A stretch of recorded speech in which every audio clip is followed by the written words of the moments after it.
오늘도 이어서 빌립보서 계속 읽습니다. 책 한 권을 읽다 보면 반복되는 말씀이 계속됩니다. 그래서 한편 조금 지루한 감도 있어요. 그렇지만 처음부터 읽었기 때문에 문맥을 알잖아요.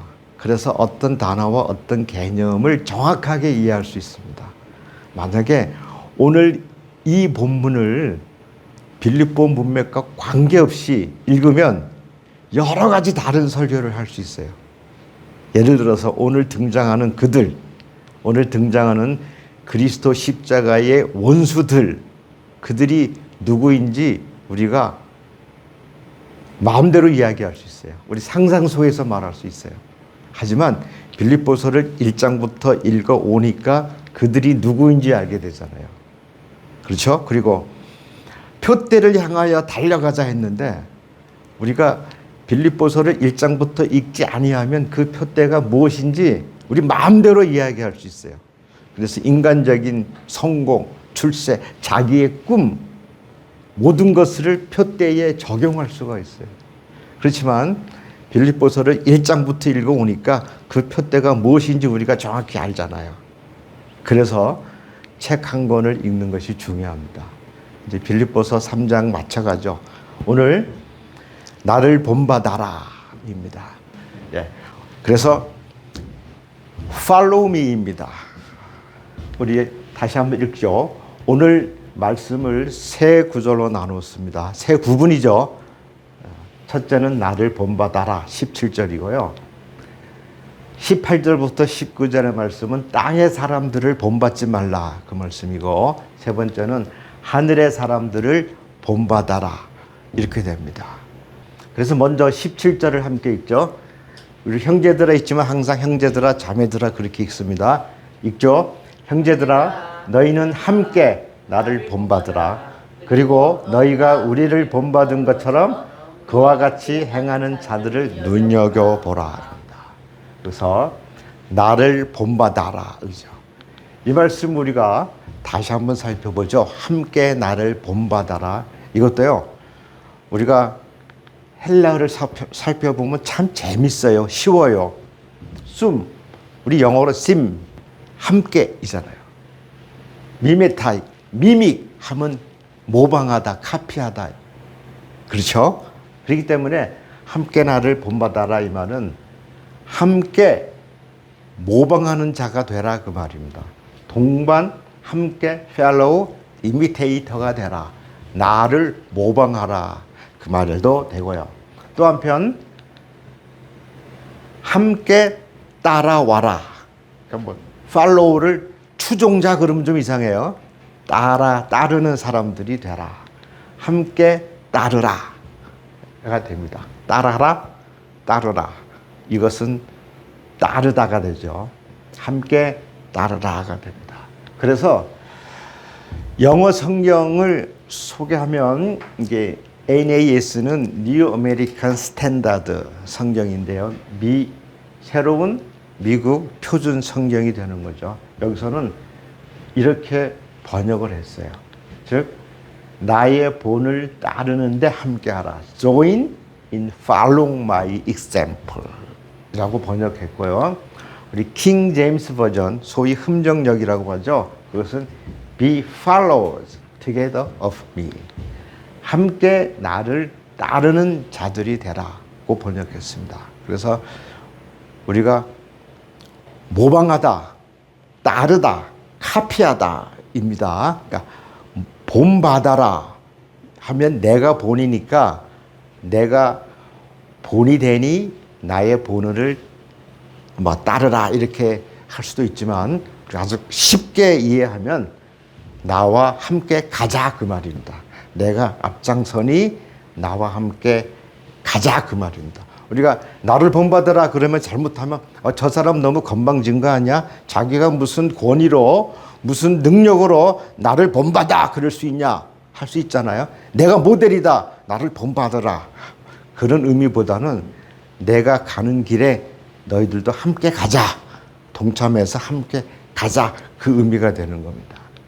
그러면서 그리고 너희가 우리를 본받은 것처럼 그와 같이 행하는 자들을 눈여겨보라.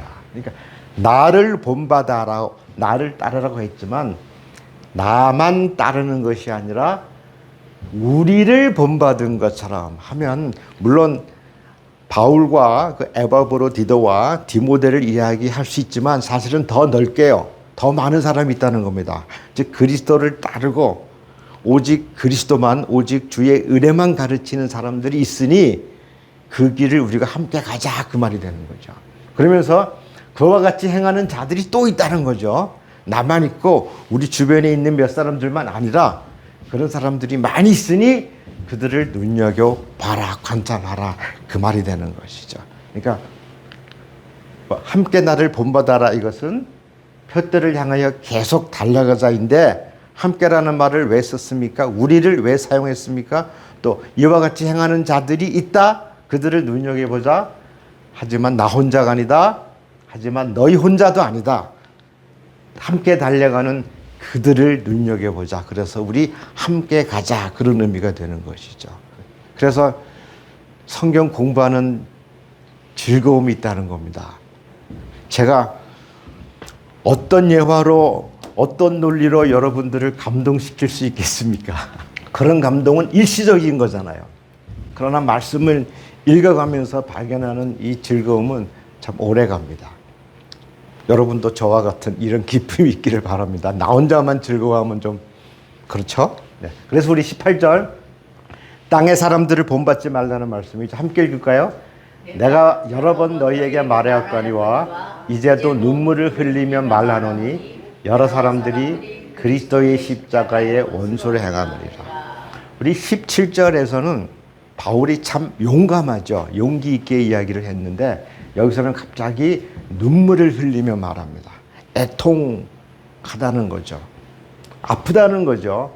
왜 그렇습니까? 여기서 여러 사람들이 그리스도의 십자가의 원수로 행하기 때문에 눈물을 흘린다. 여기서 여러 사람들은요, 우리가 번역을 참 잘해야 되는데 사실은 많은 사람들입니다. 대다수라는 말입니다. 우리가 여러 그러면 더러 또는 몇 사람, 소수의 사람, 일부의 사람이라고 이해할 수 있거든요. 그게 아니라 원어의 의미는 대다수의 사람들이, 많은 사람들이입니다. 그래서 영어 성경을 보시면 many 또는 a lot of 또는 대부분 그런 말을 쓰고 있는 거죠. 많은 사람들이 그리스도의 십자가의 원수로 행한다고 했죠. 자, 그러면 그리스도의 십자가의 원수들이 누굴까요? 바울이 로마서와 갈라디아서와 빌립보에서 계속 강조하는 원수들, 그 원수들이 이방인인가요? 비기독교인들인가요? 아닙니다. 누구죠? 기독교인들입니까? 맞아요. 기독교인들 가운데서 대부분들을 이야기합니다. 그리스도를 따른다고 주장하는 사람들 가운데 다수를 이야기합니다. 그들이 누굴까요? 그들은 할례를 받은 사람들입니다. 세례와 성찬을 행했습니다. 그때 경건해 보였습니다. 거룩하고 의롭게 보였습니다. 도덕적이고 윤리적이었습니다. 그들은 대중에게 존경을 받았습니다. 그들이요? 그들 주위에는 많은 사람들이 모였습니다. 사회적으로 성공했고 경제적으로 부유했습니다. 누굴까요? 그 당시 주류들, 건강했고 세련된 외모와 복장을, 경건한 예와 성경 공부와 찬양을 했습니다. 그들이 누굴까요? 율법적 교사와 그들을 따르는 자들을 이야기합니다. 이게 로마서와 갈라디아서와 빌립보서에서 계속 이야기하는 거죠. 물론 나중에 고린도 전후서, 데살로니가 전후서에서도 계속 이야기합니다. 은근히 들어온 사람, 스며 들어온 사람, 율법적 교사들, 이들이 바로 십자가에서 끊어지는 사람들, 그렇게 강조하고 있거든요. 그래서 제가 이 말씀을 강조하는 이유는요, 이 로마서와 갈라디아서와 빌립보를 전체적으로 보지 않고 그리스도 십자가의 원수들 그러면 우리가 교회에서 많이 듣는 이야기입니다. 비기독교인들, 기독교인을 탄핵하는 사람들, 기독교인들을 공격하고 교회를 탄압하는, 박해하는 그 사람들을 가리킨다고 얘기할 수 있어요. 당시에 로마의 황제나 그 당시 그 그리스도인들을 박해하는 사람들을 가리킨다고 생각할 수 있거든요. 그래서 지금도 교회를 공격하고 그리스도인들을 박해하는 사람들을 그리스도의 십자가의 원수라고 이야기할 수 있다 그 말입니다. 그게 아니다는 거죠. 바울이 이야기하는 것은 교회 안에 있는 율법적 교사들을 그리스도의 십자가의 원수라고 이야기합니다. 이게 굉장히 중요하다는 겁니다. 그래서 제가 처음에 말씀드렸듯이 빌립보서를 1장부터 읽지 않으면 이건 논쟁하게 돼요. 근데 1장부터 읽었기 때문에 우리는 수긍할 수밖에 없죠. 의심이 되면 갈라디아서와 빌립보서를 1장부터 다시 읽으면 됩니다. 그러면 아하, 이 그리스도의 십자가의 원수들, 적 그리스도는 교회 안에 있는 율법적 교사와 그들을 따르는 자들이다. 그러면 우리가 적 그리스도는 또 누굽니까? 사탄이죠. 그들이 사탄의 종들이다 그 말입니다. 땅의 사람들이다 그 말이죠. 이것을 우리가 정확히 이해한다는 겁니다. 그런데 이들은 교회 안에 있는 율법적 교사와 그들을 따르는 자들은 적그리스도를 누구라고 얘기합니까? 로마의 황제라고 얘기하는 거죠.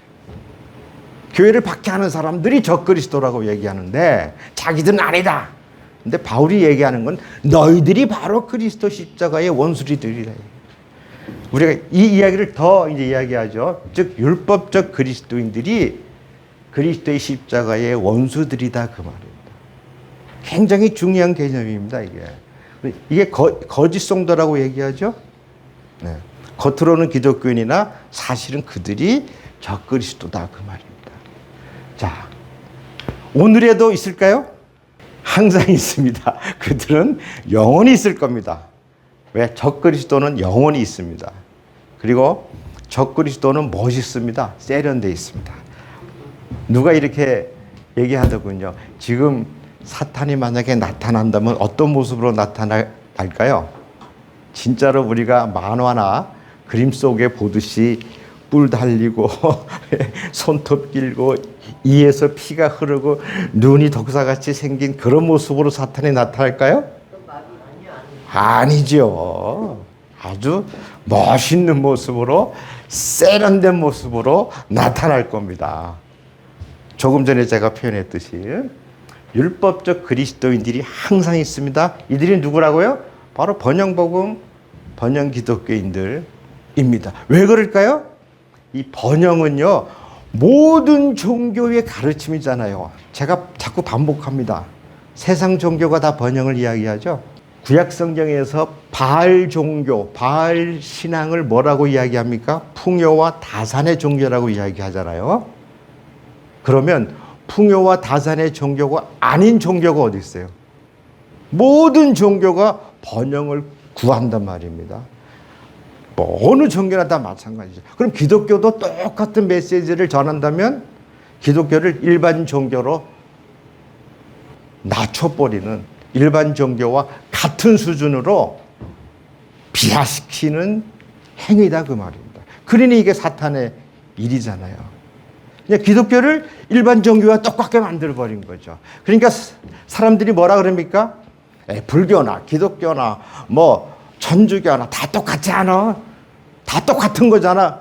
그렇게 생각하게 만들었잖아요. 그러니까 뭐라 그럽니까? 부처나 그리스도나 뭐 공자나 다 똑같지. 그렇게 만들어버렸잖아요. 그래서 세계 4대 성인 뭐 부처, 공자 그래 놓고 예수도 그냥 4대 성인의 한 사람으로 그냥 가치를 떨궈버린 거잖아요. 그러니 이게 누구의 짓입니까, 이게? 이게 사탄의 짓이죠. 이게 그리스도의 십자가의 원수들이 이렇게 만들어버리는 거잖아요. 그러니까 이게 굉장히 심각하다는 겁니다. 우리는 번영복음을 무조건 그냥 예수 믿고 잘 살고 건강하고 오래 살고 복받고 출세하고 그럼 무조건 복받았다 그러고 뭐 어떻게 했더니 복받았다. 누구 보고 했더니 그러면 그 말은 뭡니까? 모든 종교가 다 하는 말이잖아요. 그러면 우리 기독교를 일반 종교와 같이 만들어 버렸으니 이게 얼마나 그리스도의 십자가의 원수들이 하는 행위냐 그 말입니다. 이거 굉장히 우리가 심각하게 생각해야 돼요. 그러니까 자기 자랑, 자기 거룩, 자기 경건을 이야기하죠. 이게 다 자기의잖아요. 이게 자기의가 십자가의 원수들인 겁니다. 이런 사람을 본받지 말라는 거죠. 그들의 결말은 뭐라고 돼 있어요? 바로 다음 절입니다. 함께 읽죠. 그들의 맞춤은 멸망이요 그들의 신은 배요 그 영광은 그들의 부끄러움이 있고 땅의 일을 생각하는 자라. 그들의 맞춤은 멸망입니다. 심각한 말이죠. 심각한 말입니다. 자, 우리가 왜 심각합니까? 교회 안에 있는 율법적 그리스도인들의 마침이 멸망이라는 겁니다. 예? 로마 황제 네로가 그들이 아니고 교회 안에 있는 그들의 마침이 멸망이다. 또 그의 신은 배요. 신은 아예 데우스라고 표현했어요. 우리 하나님, 헬라어로 하나님이 데우스거든요. 그들의 하나님은 배다예요. 배가 가리키는 건 탐욕과 욕심이잖아요. 물질, 식욕, 탐욕. 이게 그들의 하나님이고 또 그들의 영광은 그들의 부끄러움이 있고 그들의 영광 뭡니까? 그들은 지금 현재 누리고 있는 영광, 현재 누리고 있는 부, 현재 누리고 있는 명예 그것은 나중에 다 부끄러움이 될 것이다. 그 말이고 그들은 땅의 일을 생각하는 사람이다. 하나님의 일을 생각하는 게 아니고 땅의 일을 생각하는 자들이에요. 그래서 우리가 이게 얼마나 끔찍한 말인지 몰라요. 땅의 사람들이라는 거죠.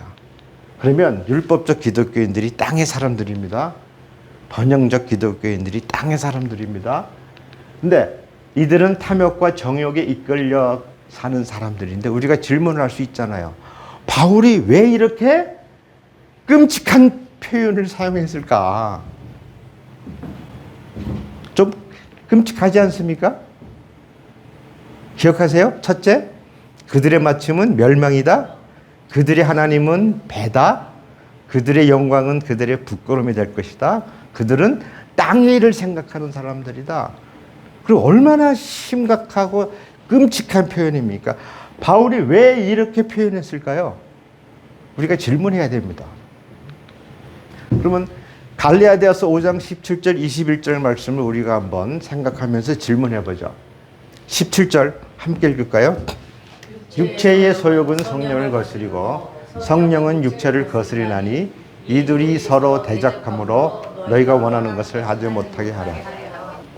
저도 이 신학 공부를 깊이 하지 아니할 때는 여기서 육체를 우리의 육체적 본능이나 정욕이나 탐욕인 줄 알았어요. 근데 공부를 더 하다 보니까 육체의 소욕은 바로 율법을 지키자고 하는 거였다는 거였어요. 아마 로마서와 갈라디아서와 기타 다른 이 바울 서신을 쭉 읽어보면 육체의 소욕은 성령을 거스린다. 성령과 육체는 서로 대적한다. 그런데 우리가 정말 하나님께 나아가고자 하는 그것을 막는다입니다.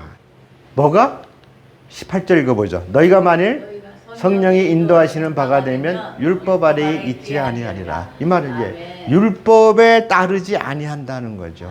그러니까 율법과 성령이 서로 적이란 대적한다는 겁니다. 우리가 잘못 이해하면 우리 몸 안에 있는 영적인 것과 우리 안에 있는 육적인 것이 서로 대적한다 이렇게 이해할 수 있겠잖아요.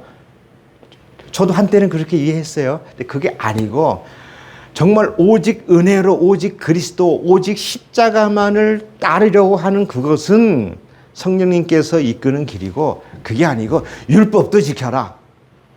십자가도 믿고 율법도 지켜라. 이 율법의 힘을 강조하는 사람이 육체의 힘이라는 겁니다. 자, 그 다음에 19절 함께 읽을까요? 육체의 일은 분명하니 곧 음행과 더러운 것과 호색과. 여기서도 육체의 일을 육체적인 육신적인 일로 생각하면 안 된다는 겁니다. 옛날에 그렇게 생각했어요. 저도 그렇게 배웠으니까. 그런데 율법의 일은 분명하다 그 말입니다. 율법이 곧 음행과 더러운 것과 호색과. 우리가 질문할 수 있잖아요. 율법은 음행하지 마라, 더러운 거, 즉 그 제사를 어기는 행위 하지 말라, 성적인 범죄를 범하지 말라고 이야기하잖아요. 20절 우상숭배와 주술과 원수 맺는 것과 분쟁과 시기와 분냉과 당짓는 것과 분열함과 이단과 많아요. 또 투기와 술취함과 방탕함과 또 그와 같은 것들이라 전에 너희에게 경계한 것 같이 경계하노니 이런 일을 하는 자들은 하나님의 나라를 유업으로 받지 못할 것이요. 하나님의 나라를 유업으로 받지 못한다는 말도 그들의 마침은 멸망이다 같은 말이죠. 근데 우리서 질문하잖아요. 율법이 다 이것을 강조하잖아요. 음행하지 마라, 더러운 것을 행하지 마라, 호색하지 말라, 우상숭배하지 말라, 주술하지 말라. 이것은 점술행위, 점친행위 하지 말라, 원수 맺지 말라, 분쟁하지 마라, 시기하지 말라, 분내지 말아라, 당짓지 말아라, 분열하지 말아라, 이단을 따르지 말아라, 투기하지 말라, 시기하지 말라, 술 취하지 말라, 방탕하지 말라 이렇게 얘기하잖아요. 그런데 결국 그렇게 된다는 겁니다. 이게 율법이라는 거죠. 이것을 로마서와 갈라디아서를 읽어보면 이것을 이해하게 됩니다. 우리가 율법적으로 하지 말라 그러면 그렇게 된다는 거죠. 은혜와 사랑이 아니라 율법적으로 이렇게 해야 복 받는다 그러면, 이렇게 하지 아니하면 하나님께서 벌 주신다 그러면 우리가 두려움으로 그렇게 안 하려고 하는데, 그러나 두려움으로 하게 되면 그렇게 된다는 겁니다. 이게 얼마나 위험하냐. 겉으로는 뭡니까? 율법적으로 이렇게 주장하니까 저 사람 저렇게 하지 않는구나 생각할 수 있어요. 율법적으로 얘기하니까 우사숭배하지 마라, 주술하지 마라, 원수 맺지 말라, 분쟁하지 마라, 시기하지 말라 이렇게 막 이야기하면 정말 그렇게 안 하는 것 같아요. 예를 들어서 율법적 교사들이 이렇게 하지 말라, 이렇게 하지 마 그러면 우리가 잘못 저 사람은 정말 저렇게 사는구나 라고 착각할 수 있죠. 그게 아니라 율법을 가르치면 율법의 종이 된다는 거잖아요. 율법을 가르치면 육체의 종이 되거든요. 율법을 가르치면 육체의 소욕을 따라 행하게 되거든요. 그러니까 하지 말라는 그것이 된다는 겁니다. 이 이야기가 어디에 나오죠? 갈라디아서에 나오는 이야기입니다. 앞을 읽어보면 바로 그 말을 하고. 그러니까 율법은 몽학 선생에 불과하다. 어린 아이들이 학교 가기 전에, 성장하기 전에, 즉 구약 시대에만 있었던 건데 이제 우리가 예수 그리스도를 만났으니 이제 율법은 폐해진다. 이 말이 율법은 또 마태복음에서 얘기하는 거하고 조금 기능이 달라요. 의미가 다릅니다. 율법을 따라서 율법을 행함으로 하나님 앞에 의롭게 여긴다고 생각하는 그거, 그것은 이러한 결과를 맺는 거다 그 말입니다. 그러니 겉으로 주장하는 것과 실체는 다른 겁니다. 우리가 이야기할 것은 이것이 아니고 하나님의 나라를 유업으로 받는 우리들은 누굽니까? 오직 그리스도만 전하는 사람. 100%, 99% 은혜, 1% 율법. 이게 뭐죠? 그게 위조 지폐입니다. 위조 지폐는 1%가 문제인 겁니다. 어떤 사람은 50대 50, 그거는 더 나쁜 거죠. 99대 1도 나쁜 겁니다. 우리는 100%, 오직 100% 은혜만 이야기해야 됩니다. 그래서 세 번째로 넘어갑니다. 나를 본받아라. 땅의 사람들을 본받지 말라. 이제 하늘의 사람들을 본받아라. 이들도 있다는 거죠. 20절 함께 읽겠습니다. 그러나 우리의 시민권은 하늘에 있는 자라. 거기로부터 구원하는 자 곧 주 예수 그리스도를 기다리려니. 우리 그러나, 이 굉장히 강조된 말이죠. 땅의 사람들은 저러지만 우리는 그러나 시민권은 하늘에 있는 자다. 우리는 천국 시민이다 이거죠. 저는 이 시민권에 대해서요, 우리가 그렇게 심각하게 생각하지 못하거든요. 그러니까 대한민국 국민이라는 거 우리는 그냥 자연스럽게 받아들였잖아요. 근데 최근에 제가요, 이 탈북민들 이야기를 듣다 보니까요. 그들이 그 대한민국 여권을 받는 순간 얼마나 감격하는지 몰라요. 근데 우리는 아무렇지도 않잖아요. 그렇죠? 그냥 구청이나 그냥 어디 가서 그냥 신청하면 나온단 말입니다. 그런데 탈북민들은 대한민국 여권을 받는 순간 대부분 눈물을 흘린답니다. 왜? 대한민국 시민권이 됐다는 것에 대해서요. 이것은 제가 미국 가서 조금 경험했는데, 미국에서 그냥 태어난 사람들은 미국 시민권이 얼마나 뭐 좋은지 몰라요. 근데 외국에서 미국 가서 그것도 불법으로 내지는 유학이나 뭐 이민 어떻게 가가지고 시민권을 받는 사람은 거기서 감격해서 눈물을 흘리더라고요. 예. 저도 미국 영주권을 갖고 있었는데, 물론 지금 뭐 한참 전에 포기했지만, 저는 영주권이 그냥 별 볼일 없는 줄 알았어요. 당연히 미국 가면 받는 줄 알았어요. 근데 없는 사람은요, 그 영주권이 얼마나 귀한지 벌벌벌벌 떨더라고요. 그래서 우리가 그런데 대한민국 여권이나 미국 여권 갖고도 눈물 흘리는데, 우리가 바로 하늘의 시민권자라는 겁니다. 거기로부터, 하늘로부터 마지막에 구원하는 자, 거기로부터 하늘로부터 구원하는 자, 곧 주 예수 그리스도를 우리가 그리스도를 기다린다는 겁니다. 그럼 저들은, 율법적 그리스도인들은 반대죠? 그들의 시민권은 땅에 있고, 거기로부터가 아니라 땅에서부터. 구원하는 자, 주 예수를 기다리는 것이 아니고 적 그리스도를 기다린다고 말입니다. 사실은 굉장히 심각한 내용입니다. 그러니까 우리의 시민권은 하늘에 있다. 우리는 이 땅에 사는 레지던트 엘리언이다. 이게 뭐면 이 땅에 살지만 이 땅에서는 외계인이다 그 말입니다. 외계인. 이 땅에 살지만 이 땅에 속하지 아니한 사람이다 그 말이죠. 이 땅에 살지만 이 땅에 속하지 않은 사람들. 이 땅에 살면서 이 땅에 속한 사람들이 육의 사람들이고, 율법적인 사람들이고, 종교적인 사람들이고, 그냥 세상 사람들이고, 우리는 이 땅에 살지만 하늘에 속한 사람이다 그 말입니다. 이 말씀이 얼마나 중요합니까? 그렇죠? 우리는 이 땅의 시민권자가 아닙니다. 하늘의 시민권자다. 그러니까 21절, 그는 만물을 자기에게 복종하게 하실 수 있는 역사로 우리의 낮은 몸을 자기 영광의 몸의 형체와 같이 변하게 하시리라. 우리의 마지막이죠. 우리의 낮은 몸을 자기 영광의 몸의 형체와 같이 변하게 하실 것이다. 다른 사람은 땅으로, 우리는 하늘의 모습으로. 자, C.S. 루이스가 이런 말을 했어요.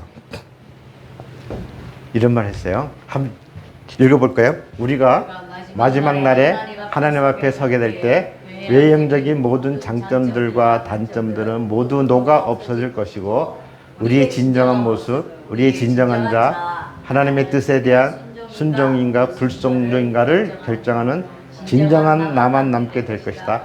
그때 우리는 우리의 실제적인 모습을 보게 될 것인데, 이 계시의 순간 우리는 모두 놀라게 될 것이다. 이 순간 우리는 모두 놀라게 될 것이다. 놀랄 겁니다. 그렇죠? 놀랄 겁니다. 자, 이제 이 말씀 기억하십시오. 요약하고 결론합니다. 질문합니다. 우리가 성령 아래 있습니까? 율법 아래 있습니까? 성령 아래 있죠. 이 성령과 율법이 서로 대적합니다. 이 성령과 육체가 대적한다는 말을 성령과 율법을 성령과 육으로 이렇게 표현한 겁니다.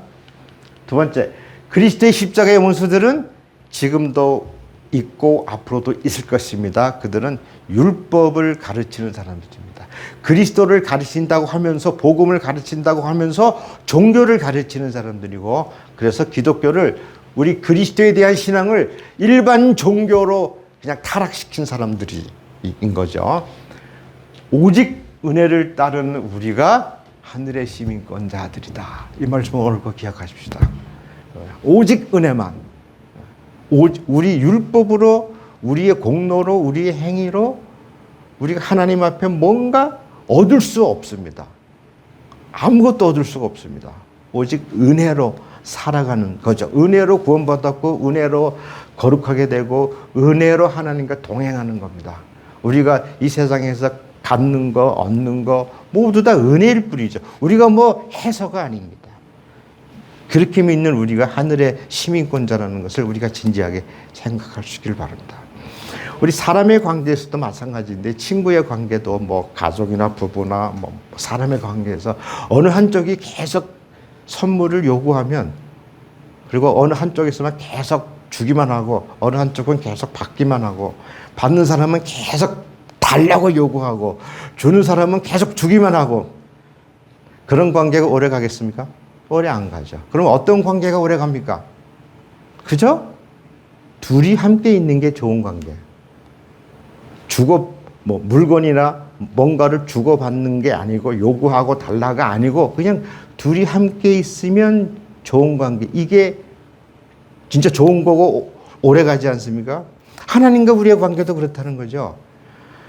우리가 일방적으로 하나님께 구하기만 하고 하나님이 일방적으로 주기만 하면 하나님과 우리의 관계가 얼마나 위험하고 세속적입니까? 그냥 우리가 하나님과 함께 있는 게 좋다, 그죠? 하나님과 사귀는 게 좋다. 하나님과 사랑하는 게 좋다. 하나님의 얼굴을 보는 것으로 그냥 기쁘다. 하나님이니까 좋다. 하나님을 더 알고 싶다. 그게 진정한 관계죠. 그렇죠? 근데 율법적 관계는 뭡니까? 우리가 이거 했으니 주십시오. 내가 이거 했으니 주십시오. 요거 했으니 주십시오. 맨날 내가 이렇게 했으니 잘했죠? 주십시오. 이런 관계는 진정한 관계가 아닌 거죠. 이해되시죠? 그러니까 진정한 진실적인 관계라는 것은 서로 좋은 거단 말이에요. 그러니까 하나님과 우리가 그냥 좋은 거. 그렇게 소통할 수 있고 그렇게 하나님과 관계를 맺어갈 수 있으면 이거야말로 우리가 하늘의 시민권자로서 살아가는 방법이지 않겠어요?